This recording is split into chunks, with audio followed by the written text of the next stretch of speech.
새해를 맞아서 하나님께서 예배 시간마다 은혜 주실 것을 기대하시기를 바랍니다.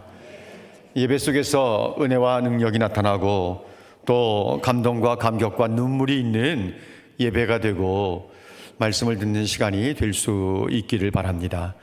하나님은 분명히 사모하는 영혼을 만족하게 하시는 분이신 줄 믿습니다. 우리가 말씀을 사모하고 예배를 사모하는 마음을 가지고 예배를 드릴 때 우리가 생각하지도 못했던 놀라운 은혜가 우리에게 부어지게 될 것을 믿습니다. 열왕기서는요, 솔로몬의 이야기로부터 시작해서 남북이 분열이 되고 그리고 아합 왕 이야기에 이르러서 열왕기서의 정점을 찍게 됩니다. 그리고 열왕기서의 마지막 후반부에 들어가면 나라가 망하는 이야기가 전개되는 것을 볼 수 있습니다.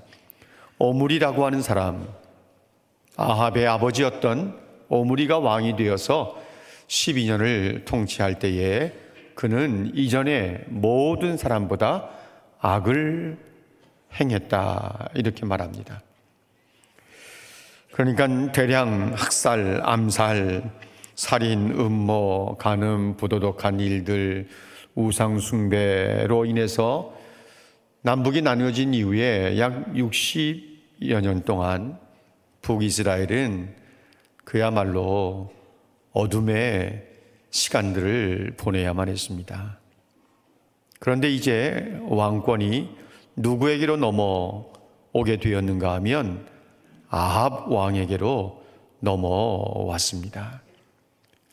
아합이 통치하는 이 기간 동안은 종교, 윤리, 도덕이 완전히 곤두박질하고 바닥을 쳤습니다. 그것은 아합 왕과 그의 아내 이세벨이라고 하는 왕비 때문이었습니다. 이 두 사람으로 인해서 이스라엘 백성들이 완전히 하나님을 등지고 살았다고 해도 지나친 말이 아닐 것입니다.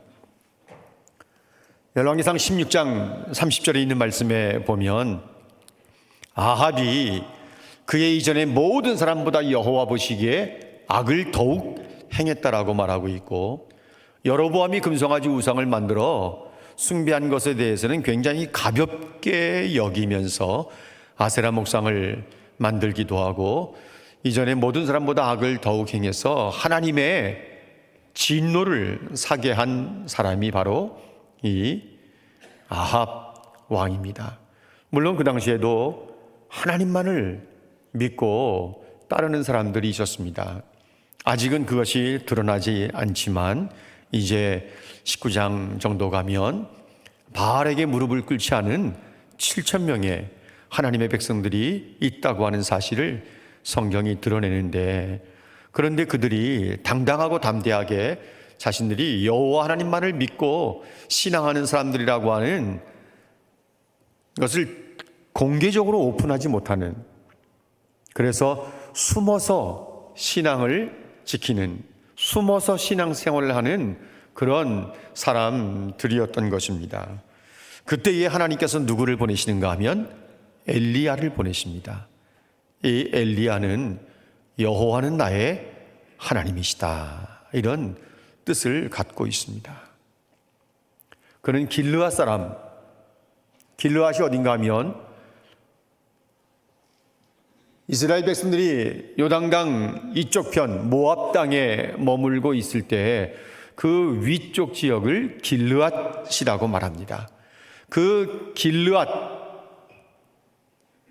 지역에 디셉이라고 하는 이름이 잘 알려져 있지 않은 시골 동네 출신이 바로 엘리야입니다.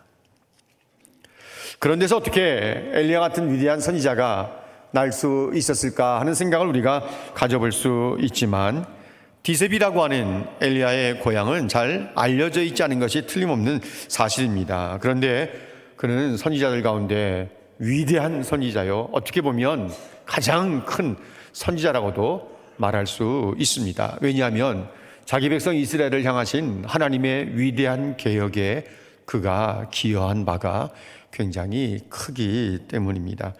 이스라엘 역사상 가장 악한 왕이었던 아합이 통치하던 때에 엘리야라고 하는 선지자가 등장했다는 것은 정말 전설적인 이야기이고, 그리고 굉장히 의미심장한 이야기입니다. 왜냐하면 엘리야는 자신이 섬기는 하나님이 살아계시다고 하는 것을 분명하게 믿고 있었고, 그 신앙을 행동으로 보여주었기 때문입니다. 말씀드린 것처럼 여전히 이스라엘 백성들 가운데 바알에게 무릎을 꿇지 않은 70명의 사람들이 있었지만, 정말 그들의 신앙이 하나님이 살아계신 것을 믿는 사람들이었지만 공개적으로 자신들을 드러내놓지를 못했어요. 왜냐하면 겁이 났던 거죠. 타락하고 악이 판을 치는 세상일수록 성도들은 하나님을 신뢰하고 하나님의 살아계심을 믿고 그분을 의지하면서 자신들을 커밍아웃 할 수 있어야 합니다. 나는 그리스도인이라고, 나는 예수 믿는 사람이라고 분명히 말할 수 있어야 되는 거죠. 그래서 성도들은 악이 만연한 때일수록 더욱더 거룩하고 또 깨끗한 삶을 살아가야 되고 성실하고 책임감 있는 삶을 살아가야 되는 거죠. 도대체 엘리야가 무슨 용기를 가지고 이스라엘의 가장 악한 왕이라고 평을 받는 아합을 찾아가서 여호와의 살아계심을 두고 맹세하는데 내 말이 없으면 수년 동안 비도 이슬도 있지 아니할 것이라고 말할 수 있었나?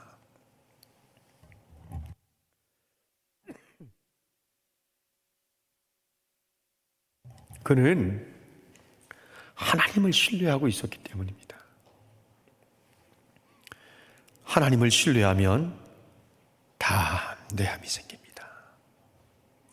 여러분 1절 말씀, 우리가 이미 읽은 말씀이지만 한 번 더 읽어볼까요? 1절 말씀 다 같이 읽도록 하겠습니다. 시작. 길르앗에 우거하는 자 중에 디귿 사람 엘리야가 아합에게 말하되,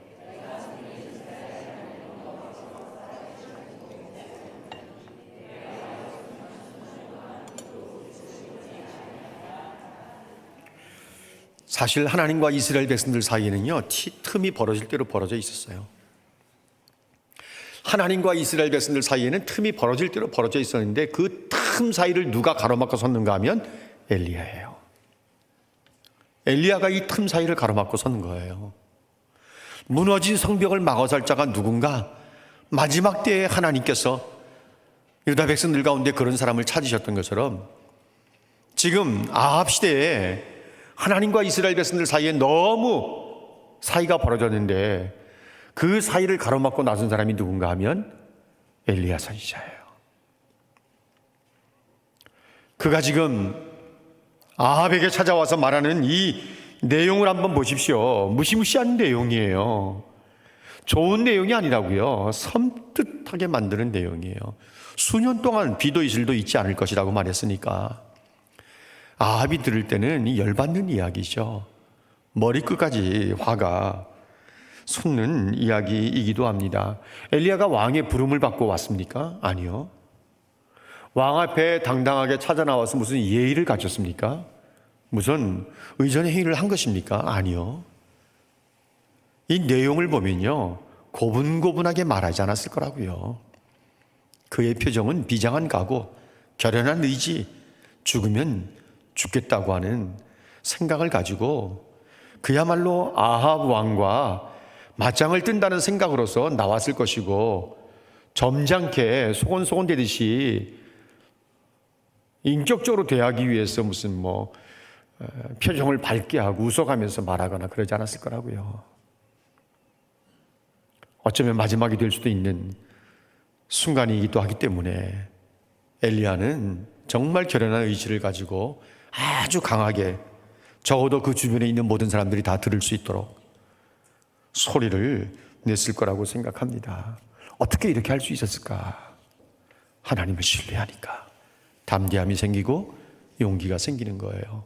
더구나 그는 하나님의 말씀을 알고 있었던 사람입니다. 우상을 숭배하면 하나님께서 하늘 문을 닫으시고 땅에서 소산을 내지 않게 징계하신다고 하시는 말씀을 이미 알고 있는 사람이에요. 신명기 11장 16절 17절 말씀을 여러분 좀 한번 보시기를 바랍니다. 신명기 11장 16절 말씀, 미혹하여 돌이켜서 다른 신들을 섬기고 그것에게 절함으로, 17절 말씀, 하나님께서 하늘을 닫아 비를 내리지 아니하며 땅이 솟아를 내지 않게 하심으로 하나님이 주신 아름다운 땅에서 속히 멸망할까 한다. 이것이 신명기 11장에 있는 말씀이거든요. 우상 숭배하면 하나님께서 하늘에서 하늘을 닫아버려서 비를 내리지 않게 하고 땅에서 소산물이 내지 않도록 하시겠다고 말씀하신 내용이에요. 그 말씀을 알고 있었기 때문에 여러분, 땅의 생명력은 땅이 얼마나 토질이 좋은가에 달려있는 거 아니에요. 땅의 생명력은 그 땅에 살고 있는 백성들과 지도자들의 신실함을 그대로 반영하고 있는 거예요. 그래서 이 백성들이 언제나 우상 숭배하며 하나님께서 하늘문을 닫아버렸어요. 비를 내리지 않게 하고 기근을 주신 거예요. 오늘날에도 기근이 찾아오는 것은 비가 흡족하지 않기 때문에, 비가 흡족하지 않은 것 자체가 그 땅에 발을 디딛고 살아가는 백성들이 얼마나 하나님 앞에서 신실하게 살아가느냐에 달려 있는 거예요.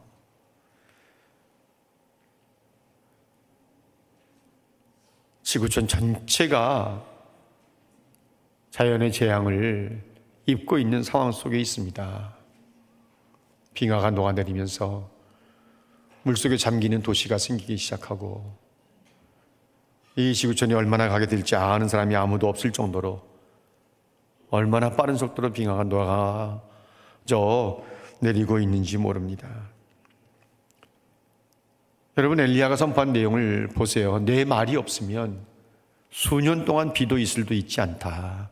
내 말, 여기는 문자적으로 보면 엘리야의 말이에요. 앞으로 내가 말하지 않으면, 말이 없으면 수년 동안 비가 없을 거야. 이슬도 없어.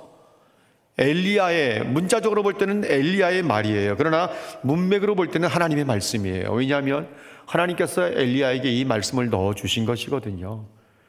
분명히 문자적으로 볼 때는 엘리야의 말이에요. 내 말이 없으면, 그러나 이건 하나님의 말씀이에요. 하나님께서 엘리야의 입을 통해서 말씀하신 내용이거든요. 그런데 이 말은요, 아합이 바알과 아세라 우상을 숭배하는 것과 굉장히 밀접한 관계가 있는 거예요. 바알 신은요, 농경신이라고 했어요. 농사의 신이에요. 비의 신이에요. 농사가 잘 되려고 하면 하늘에 문이 열려야 되고 비가 적절한 때 잘 내려야 돼요. 그런데 그 비를 누가 주관하는가 하면 바알 신이 주관한다고 그들은 믿었어요. 아세라는 누군가 하면 바알의 모신이에요. 어머니 신이에요. 바알의 아내는 아스타롯이에요. 아세라 신을 함께 섬기는 거예요. 아세라 신도 역시 풍요를 가져다 준다고 믿어요. 다산을 가져다 준다고 믿어요. 왜 이때에 하나님께서 엘리야를 보내서 내 말이 없으면 수년 동안 비도 이슬도 있지 않는다고 말하고 있는가? 이들이 우상 숭배하면서 바알신을 숭배하면서 농사가 잘 되고 때에 따라서 이른 비 늦은 비가 하늘에서 내릴 것을 기대하니까 우상을 숭배하는 것이 얼마나 어리석은 일이며 우상은 아무것도 할 수 없다는 것을 이 백성들에게 가르치시기 위해서 하나님께서 기근을 이 백성들에게 허락하시는 거예요. 세상에 어느 누가 비를 내릴 수 있단 말입니까? 인공비를 만들지만 인공비 만들어내면 결국은 인간이 재앙을 입을 수밖에 없는 거예요. 자연의 재앙을 입을 수밖에 없는 거죠. 중국이 그 어느 나라보다도 작년에 얼마나 많은 비 피해를 입었는지 모릅니다. 다 보도가 안 돼서 그렇지. 영길에 있는 사람들은 중국 땅에 얼마나 많은 비가 내리고 얼마나 많은 사람들이 죽었고 얼마나 많은 비 피해가 있었는지 모르더라고요. 방송이 제대로 안 되니까. 그러나 전 세계로 인터넷을 통해서, 유튜브를 통해서 소식들이 전달되고 있지 않습니까? 여러분, 예레미야 14장 22절 말씀 보세요. 세상에 이방인의 우상 가운데 능히 비를 내리게 할 자가 누구냐는 거예요. 없다는 겁니다. 능히 소나기를 내릴 수 있겠냐, 하늘이. 못한다는 거예요. 누가 한다는 거예요? 이 모든 것을 만드신 하나님께서 비를 내리시고 소나기를 내리시는 거지, 바알신이 무슨 비를 내리느냐는 거죠. 하늘이 있다 그래서 소나기를 자기가 알아서 내리는가? 하나님께서 비를 허락하시는 거예요. 비와 눈도 하나님께서 하늘문을 여셔야 내리는 거죠. 왜 비도 없고 이슬도 없을 거라고 말씀하시는가? 바알신을 숭배하는 것이 얼마나 어리석은 것인지, 그 우상들이 얼마나 무기력한 것인지 엘리야를 통해서 이 백성들에게 가르쳐 주시는 거예요. 여러분, 엘리야가 아합을 찾아갔지만 아합을 찾아가서 이렇게 말한다는 것은 정말 어려운 일입니다. 쉬운 일이 아니에요. 아합과 이세벨은요, 사람의 목숨 알기를 파리 정도로 알고 있는 인간들이에요. 그런데 하나님께서 엘리야를 아합에게 보내시는 거예요. 어려운 때에 어두움을 밝힐 수 있는 사람을 하나님이 찾으시는 거예요. 하나님이 찾으시는 사람은 아합의 궁궐에 있지 않았습니다. 일반인의 가정에도 있지 않았습니다. 하나님이 찾으시는 사람은 홀로 불의와 부정과 우상 숭배와 싸울 수 있는 사람이어야 했습니다. 그가 누구였는가 하면 저 길르앗 지역에 디셉이라고 하는 알려져 있지 않은 시골 촌동네에서 태어난 엘리야라고 하는 사람입니다. 우상 숭배자와 정면으로 맞설 수 있는 사람, 엘리야야말로 신앙의 야성이 있는 사람입니다. 아합의 궁전에서는요, 엘리야 같은 사람이 나올 수가 없어요. 세상에 우상 숭배하는 것과 하나님을 섬기는 것을 구별을 못하는 백성들이 이스라엘 민족이었어요. 북이스라엘 민족. 그러니 하나님 마음이 얼마나 안타까웠고 얼마나 답답했겠습니까? 하나님께서 엘리야를, 이름도 잘 알려져 있지 않는 시골 촌동네 출신의 엘리야 선지자를 들어서 아합과 맞짱을 뜨게 하시는 것입니다. 자유민주주의와 공산주의의 차이를 몰라서 망설이고 주저한다고 한다면 그 어찌 하나님을 믿는 신앙인이라고 말할 수 있겠습니까? 신앙의 자유는 자유민주주의가 아니면 결단코 교회는 존재할 수 없어요.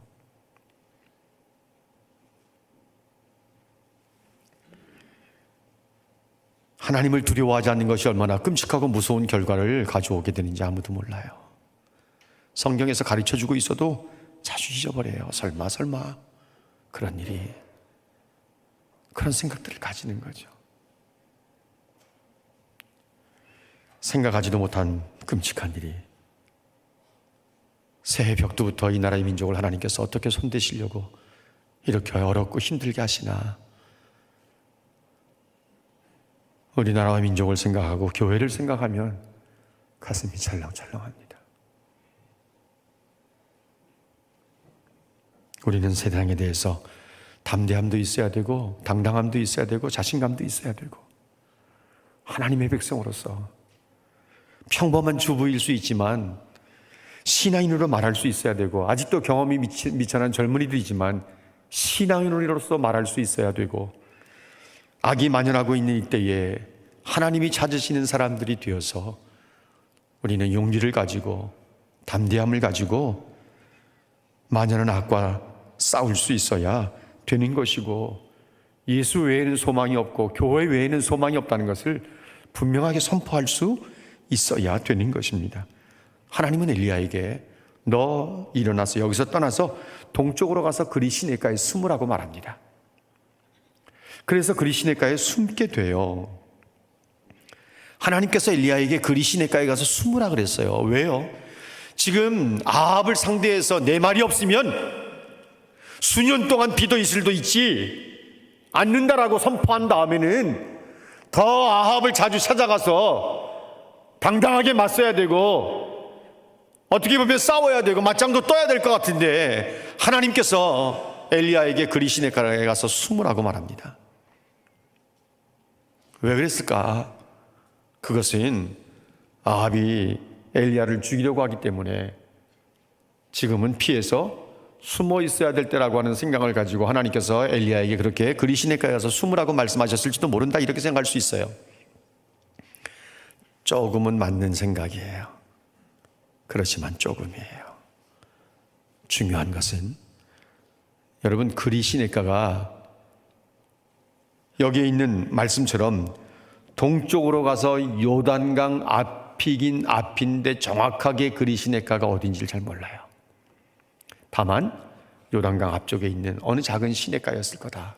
수풀이 있었고 사람이 숨기에 적당한 곳이었을 거다.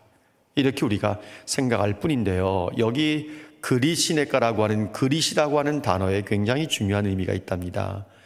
여러분, 이 그리시라고 하는 단어는요, 고립시키다, 잘라내다 라는 뜻을 가지고 있는 단어에서 유래가 되었어요.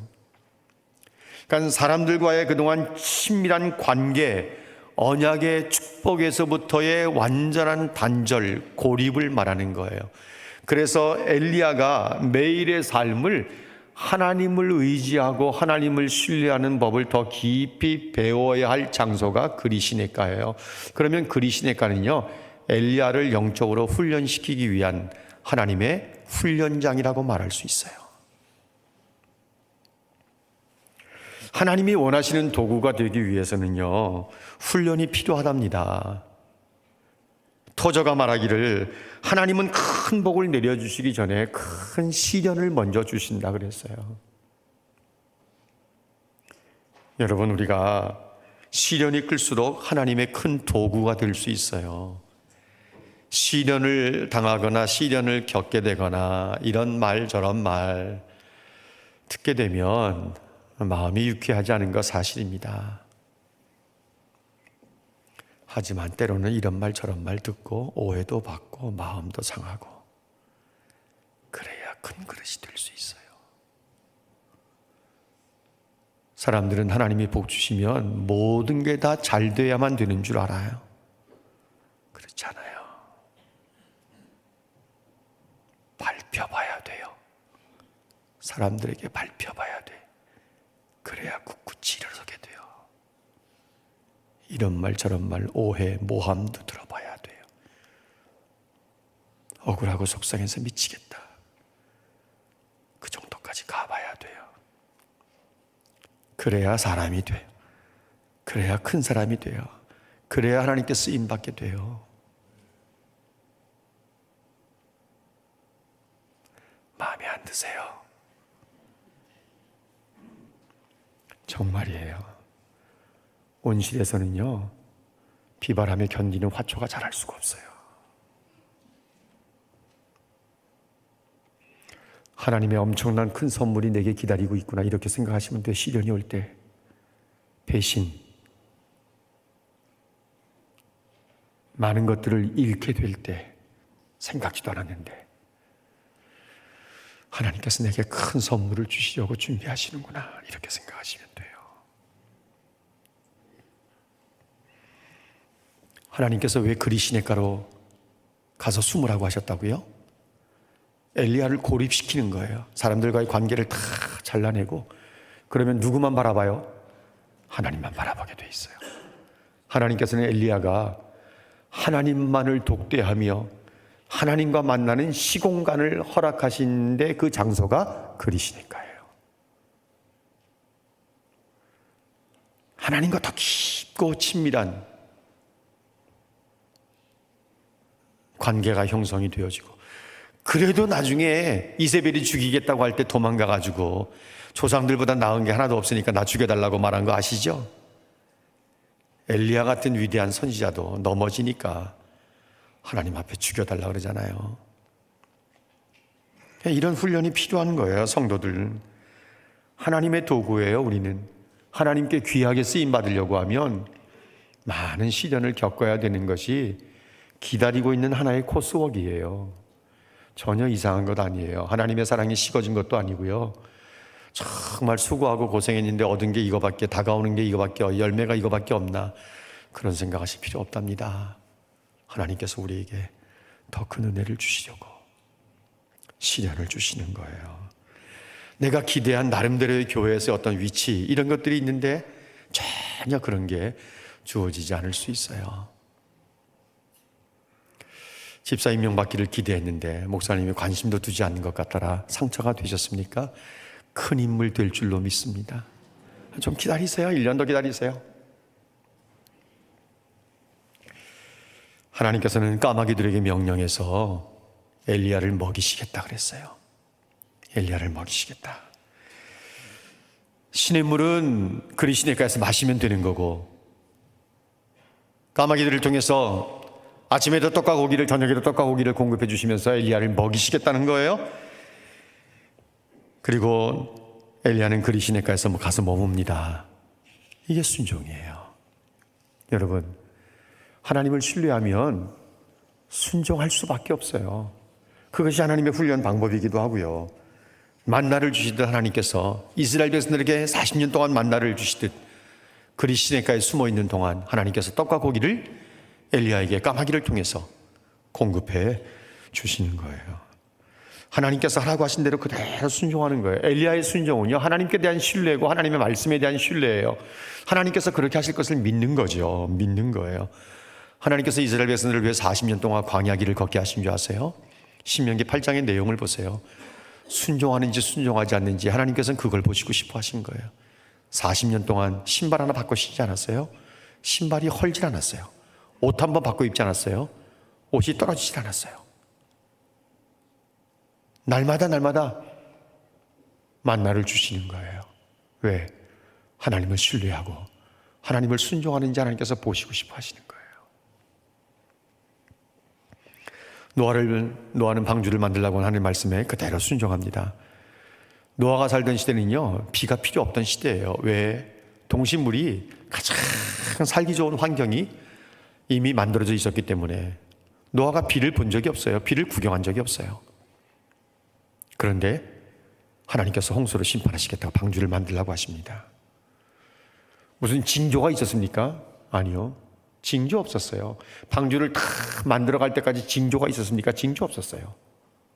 만드는 이후에 이제 필요한 동식물들 다 집어넣고 노아의 가족 8식구 들어가게 한 뒤에 안에서 문을 이제 잠그시는 거죠. 하나님께서 문을 잠그시는 거예요.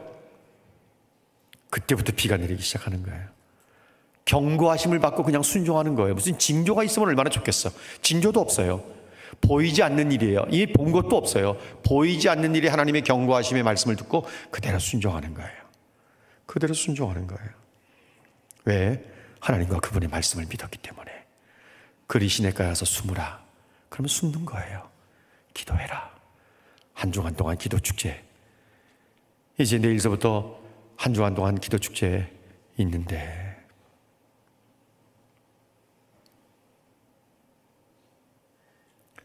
목사님이 광고할 때 비중을 안 두시는 것 같아서 기분이 혹시 좋았는지는 몰라요. 여기에 말해야 되니까 여러분, 부부가 기도 짝이 되든지 부모 자녀가 기도 짝이 되든지 가원들과 기도 짝이 되든지 이번엔 절대로 혼자 오는 사람 없도록 하세요. 나오지 못하더라도 기도 짝을 정해놔요. 내가 한 주간 동안 당신 위해서 기도할게. 교회 못 나오는 사람이라 할지라도, 새벽기도 못 나오는 사람이라 할지라도 기도 짝을 정해놓고 집에서라도 나를 위해서 일주일 동안 기도해줘. 기도 짝을 정해놓고 한 주간 동안 기도하라고 하면 그냥 하는 거예요. 사랑하라고 하면 하는 거예요. 뭐 알라비 이렇게 말해야 됩니까? 사랑이 뭐예요? 고린도전서 13장 4절 말씀, 사랑의 첫 번째 덕목이 뭐예요? 오래 참는 거예요. 오래 참는 게 사랑이에요. 온유한 것도 사랑이에요. 누군가에게 뭘 줘야만 사랑이 아니죠. 오래 참는 거예요. 오래 참아야 사랑하는 거예요. 용납하라면 용납하고 용서하라면 용서하고 품으라고 하면 품고 이런저런 이유를 갖다 붙이지 않습니다. 왜? 하나님 신뢰하기 때문에 순종하는 거예요. 여러분, 하나님과 하나님을 얼마나 신뢰하고 계십니까? 그렇다면 그분의 말씀에 얼마나 순종하고 계십니까? 이제 2챕터가 끝났어요. 한 챕터 더 남았어요. 1부 때도 여기서 끝냈어요. 내용이 너무 생각보다 많아졌어요. 사랑하는 여러분, 생각해 보십시오. 하나님을 진짜 신뢰하십니까? 하나님을 신뢰하면 우리 마음속에 담대함이 있어야 합니다. 당당함이 있어야 합니다. 자신감도 생기게 됩니다. 왜? 전능하신 하나님을 내가 신뢰하고 있기 때문에, 그분이 나를 책임질 것을 내가 믿기 때문에. 그러면 우리는 그분이 말씀하신 대로 그대로 순종할 수 있습니다. 저는 금년 한 해 동안 우리가 결단성 부르겠지만 내게 허락하신 시련을 통해 나의 믿음 더욱 강하게 되는 것입니다. 시련 두려워하지 마십시오. 어떤 일을 만나든지 불안해하거나 두려워하지 마십시오. 염려하지 마십시오. 하나님 그분을 신뢰하십시오. 우리가 그분을 신뢰하며 순종하며 나갈 때 하나님께서 역사를 만들어내시는 것을 우리가 경험하게 될 것입니다. 금년 한 해 하나님께서 우리를 위해서 예비하신 놀라운 이 영적인 선물들, 믿음이 강해지는 것, 하나님께서 역사하시는 것들을 다양하게 체험하면서 그분을 더욱더 높여드리는 하나님의 백성들이 되시기를 주님의 이름으로 축원합니다.